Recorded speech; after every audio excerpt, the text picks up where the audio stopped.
If you're a black woman and you have family who you know for a fact doesn't necessarily love you, doesn't like you, treats you like an inconvenience, the only thing that you can do is get money. Make enough money so that you can take care of yourself and do not have to ask people who treat you like an inconvenience for help. Your only priority should be making enough money so that you feel the love you never did. Make enough money so that you feel support. And find some friends who love you and who believe in you and who speak life into you. Stop searching for their love and make money so that you can take care of yourself. Stop seeking people's love and seek independence and seek out the people who actually want to love you back. And why does this generation of kids just turn their back on their parents? Like, I would never treat my parents the way some of the things have been said to me. Just so much entitlement these days. Amazing viewer, I'm glad you're watching. This is another TikTok video that draws a lot of concern, and as you can see, so many people reacting to it, and this is just a repost, but so many people give their feedback concerning what the statement that the lady has just uttered. And yeah, what do you think? This is something so burning. It's not just a trending thing, but also it's something that we are going through on a daily basis.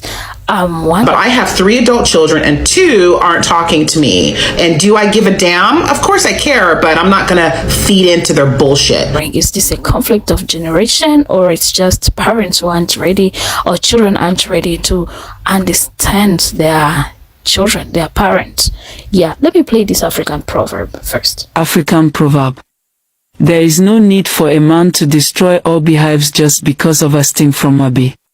The meaning: being hurt by your partner does not mean you have to dislike the whole family.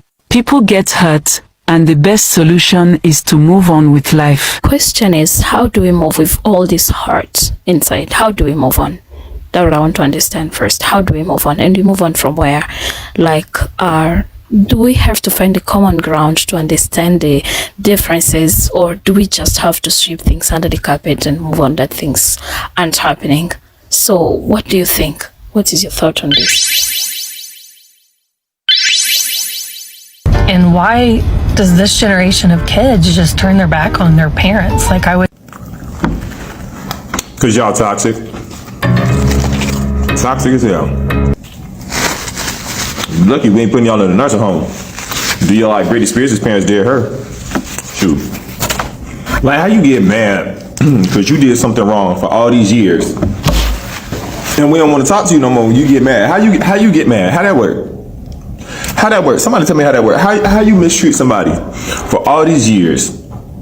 We stopped putting up with it. Something millennials and Gen Z are complaining about the fact that quite often their parents don't remember their abuse when it gets brought up. What was one of the most hurtful things someone has ever said to you? I wish I didn't have you, my mom. Wow. Let's agree. Let's try to figure it out. Let's try to accept that some of the parents don't remember the things that I've said to their children. But when you tell your child, I wish I wouldn't have had you, what do you think? What do you think about that? Like, would you say that was a slip of the tongue? Is that something that you can forget about? Is that something that you think will just evaporate from your mind, your child's mind? I don't know. What do you think about this? And I'm not just talking about abuse. I'm talking about good memories. When my children bring up good memories or they bring up fond traditions, I don't always remember those either. And it's really hard for me. When my children bring up abuses or mistreatments that happened from their childhood by me, it's okay that I don't remember. But it's not okay if I deny, dismiss, or invalidate them just because I don't remember. So Mom and Dad, if your children are bringing up these abuses, it's okay. We don't want to be around you, but we the bad guy. The number one way to push your kid even further away is to be dismissive. You should be listening instead of pointing fingers. I've been through so much that I have never told you about, like, because I know you're very judgmental, Mom. Like, you're judgmental as hell, and I don't like that. It's like, and who else can I trust besides you, Mom? I love you, Mom. Like, you know I love you, Mom, and I appreciate everything you do for me. But like, damn, bro, I am tired of being so mad all the time, Mom. I'm mad every day. Now, from my perspective as a millennial, from a really high level, this is what it boils down to. Why so much of our generation and those coming after us are distancing ourselves from older generations, including some of our parents. And it has to do with mental health and how we have put a much bigger importance on it, trying to understand it, trying to work on ourselves. And it is often being dismissed by older generations. Here's what a lot of it looks like. There are some pretty unhealthy parenting practices in the 80s and 90s and 2000s and probably before. And He's just talked about unhealthy parenting styles that parents used to practice in the years back then, and right now they can't work in this space. And since now children are trying to understand themselves, so before a parent could hide stuff from their children and they would just feel like it's okay, they will not even bother speaking about it. They will just live in that box of ignorance and they will stay there. But now with education, I think we have to find a common ground. Listen to the story of this girl and you'll find how heartbreaking it is, and you will realize that this is something that should be spoken about even more often, so that parents will get to understand how and how much they need to be involved in their children's mental health. Okay, so I woke up this morning to a very heated argument with my African Nigerian mother about the trauma that she put me through.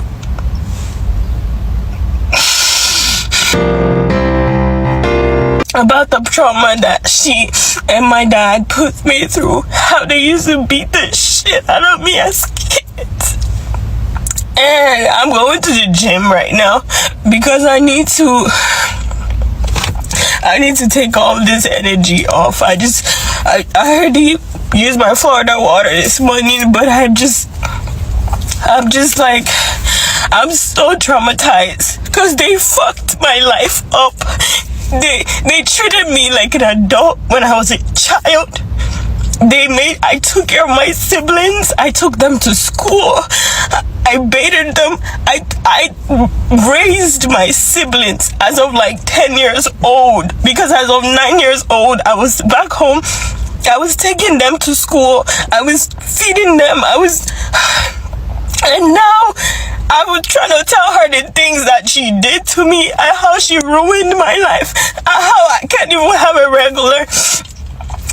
a regular relationship with anybody. Like, my relationship is fucked up because my trauma keeps popping up in there and I keep projecting it on them, and it just fucked them up. And I was trying to talk to her today because she did the same thing to my sister.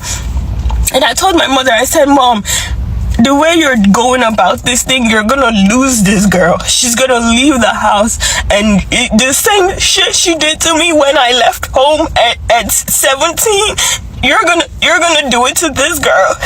And she was like, well, if I didn't do that to you when you were a child, are you gonna be the way you are right now? I was like, Mom, are you serious right now? You traumatized me. You fucked up my life. My dad used to beat me. Like,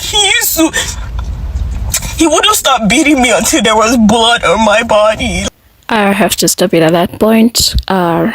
Because really, it's a sad story, and we're doing this so that you can learn from these things. Leave your thoughts in the comment section. Don't forget to leave your thoughts. So this talks about how she was at the party, and the subject of disciplining your children through hitting them came up. And so this one man spoke about how he was like beat severely as a child, and now he's misogynistic and hates women. So this one lady talks about how she has a son, and instead of like hitting him, but she'll take him and she'll clamp his flesh and like pinch him really, really, really hard. And people supported it because she wasn't hitting her child, even though she was causing the child physical fucking pain. So she goes on to talk about how at this party with all these educated people, how she's the only one who disagrees. And she's like, if that had been a woman who was being harmed by her husband, you would be like in uproar. And that is my point. Y'all do not give a fuck, and y'all find some reason and cognitive dissonance kicks in to make you feel it's okay for a parent to harm a child, and then they must just always be forgiven. Mom, I want to feel more secure. Stop crying. You want to hug me? Oh. How does that feel like? How does that feel It's like? like angels. I have a couple of thoughts. So if you watch the video, this mom, she's in her 50s, I'm a little younger than her, was saying like, dang, this generation of kids sure do turn their back on their parents. What is that about? We do the best we can and they turn their back. A few things that came to mind for me. I'm a 44-year-old mom and a 26-year-old daughter. First of all, she doesn't owe me a relationship. I guess that's how I feel. Like, she is her own person. She's an adult now, like, for real.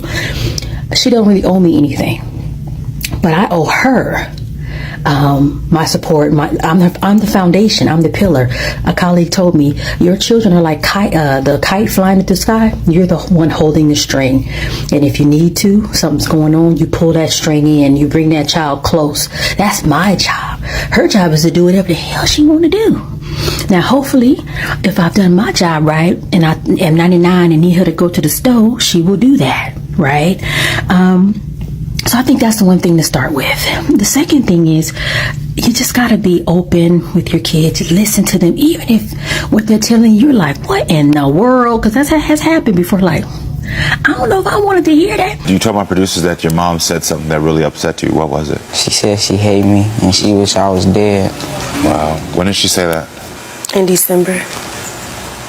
Baby, open your ears and listen, and be that support system, because I feel like I find that when you are that way and your kids know that they can come to you, period, don't matter what they did, they will do that. They will come to you.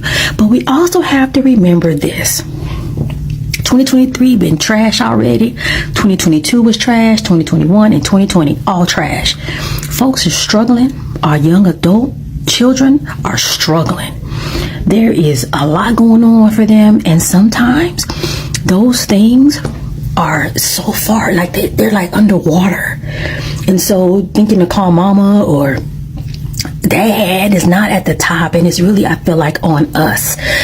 I have a video podcast with my daughter. We've kind of gone on a little bit of a hiatus, and I said, mamas, it's your responsibility to nurture the relationships with your adult children. You know, it really is. It's our responsibility. And that means being open, transparent, listening. But again, knowing that sometimes you can do all of those things and still there can be some tension and strain. And I don't know what to say to that. I think the person that stitched the original video has some good tips and some information on that. But, you know, let me know what y'all think, because I don't know, it's a different generation now. When you're in no contact with your family, I swear to God, people love to ask you the stupidest questions. Oh my God, how are you going to feel if they die? The same. They're not in my everyday life. They don't pay bills. They don't feed me. What would I miss? Somebody would literally have to call me and tell me that they left the planet. Oh no. Oh wow. So what is this? Please watch this video to the end, because there are also experiences of people who are trying to cope with the situation of their children living. So it's gonna change. I buried and mourned them when I went no contact. No one ever wants to talk about this. Going no contact with a parent, or hell, even going low contact with a parent, is not something that people just do. That's not an easily made decision. It never has been. Like, anytime that I make any video about my mother, I will always get a comment from somebody that's like, well, I'm sure it wasn't that bad. You should just, talk to her. And it's like, you think I didn't already do that? You think I didn't try that already? You think we hit one bump and I was like, fuck you, bitch, just forever? What y'all have to understand is I never had a father. So my mother, that was my only parental figure. For me to make the decision to cut off the only parent I ever had when I already didn't have one, literally deciding to not have anything to do with both individuals that participated in creating me. That is an insane thing to do. And that is only done when that child has lived an insane life. A parent has to fuck you up bad in order for a child to finally be like, I don't want anything to do with them anymore. We love our parents. We do not want to be away from them. We do not want to go low contact or go no contact with them. That's not what we want to do. It got to the point to where it was either that parent or our sanity. And so we chose our sanity. And I know why it is. It's because people have so much more sympathy for the parents than they ever do for the children. It's always the children are ungrateful and never the parent just fucking sucks. But oddly enough, people can all of a sudden understand the concept of a bad parent when that parent murders their child. Then they're like, oh, well, some people just don't need to be parents. Yeah, my mom was one of them. I'm just still here to tell the story. That's why you don't care yet. Because if I'm still alive, obviously it just wasn't that bad.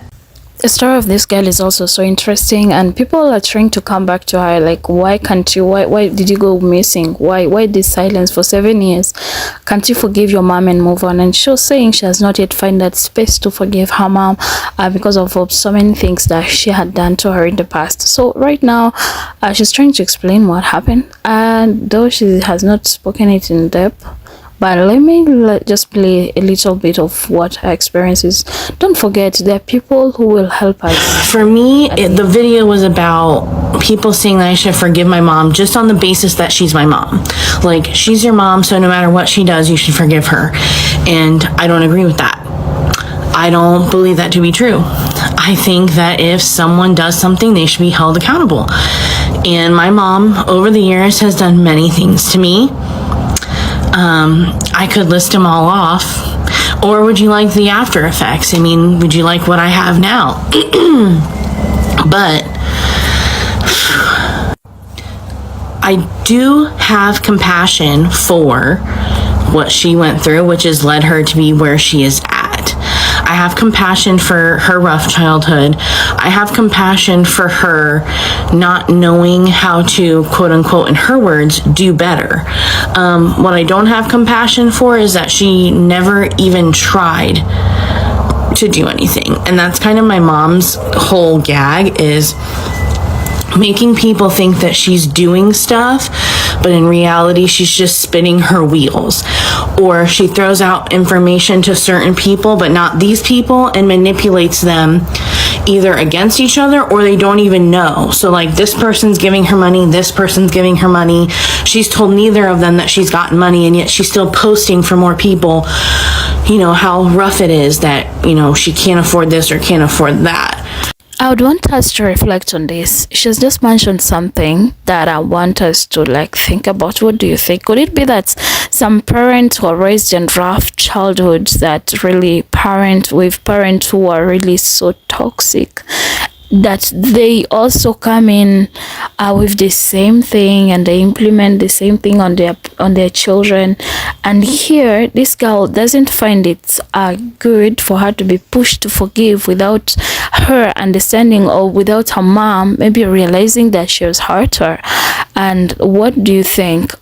Could this be the reason why children are going through all this? This is the worst thing that parents don't do when adult kids go no contact. And this truth is gonna sting a little bit. Let's go. Let me just put it like this. My crackhead stepdad came to me when I was an adult and asked to stay with me because he was losing his place. This is the same man who tried to unalive us on the freeway, sold our Christmas presents for drugs, and caused us to be homeless 2 times. So I didn't go full no contact with him. I just told him he couldn't stay with me, and I rarely allowed myself to be around him. He did something many parents don't do when their kids go no contact. He didn't show me that he cared about something other than his own ass. Sometimes in third person, he would say, yeah, daddy was an asshole when y'all was younger. But then other times he would say, oh, come on now, daddy wasn't that bad to y'all kids. It just depended on the day. But he never worked on himself, like starting a business, for example, to make my life any better. He was always thinking about numero uno, daddy. So many adult kids had a parent who took a massive dump all over their childhood. So what the hell would make them want to relive that shit now? Pun intended. Your adult kids need to see that you are working on yourself to make their lives better, instead of only focusing on your own pain. Period. Let's not forget that when children go no contact, parents also get hurt, and this is how this mother is coping with it. Yeah, mostly when parents also, children just decide to go no contact. Yeah, for one or the other reason. Yeah, without maybe considering what the parents are going through. Yes, I have this great relationship with 2 of my sons. My youngest daughter, my sunshine, is always around. That's who I'm usually talking about in these videos. But I have an oldest son who has chosen to go no contact with me and most of the family. Here's where I differ from a lot of people. I honor his space. I don't try to make up some type of story about how I did the best I could, even though I did. How, he should have been grateful for the life that I worked hard to give him. But see, I'm a recovering alcoholic. And I wasn't recovering when he was in his early teens. I'm not going to feed my ego by saying, I'm your mother, I did the best I could, I was dealing with a lot. Whether or not that's true, I honor his truth. I really do. I love my son. I miss him. However, I won't be changing my number anytime soon, and the code to the front door that he has will never change. He can always get into any home that I live in. But I'm not going to sit here in front of my other kids or in front of you guys and say, oh, he's gone no contact. I don't understand. I understand completely. And I'm quite happy that I raised a grown-ass man who can stand up for his feelings. I send him messages that I hope he's getting some therapy because I was his mother and I know he probably needs it. But other than that, I honor his space. I think sometimes that's the difference between Gen X parents and our boomer generation. Because, yeah, I'm your mom. I messed you up. I'm sorry.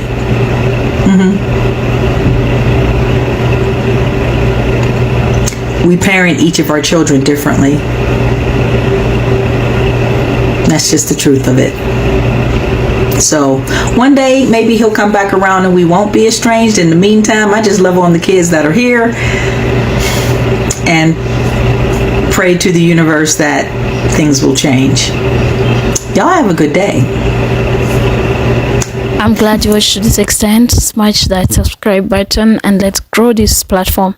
I appreciate your precious time. Until we meet again, thank you so much for spending time with us.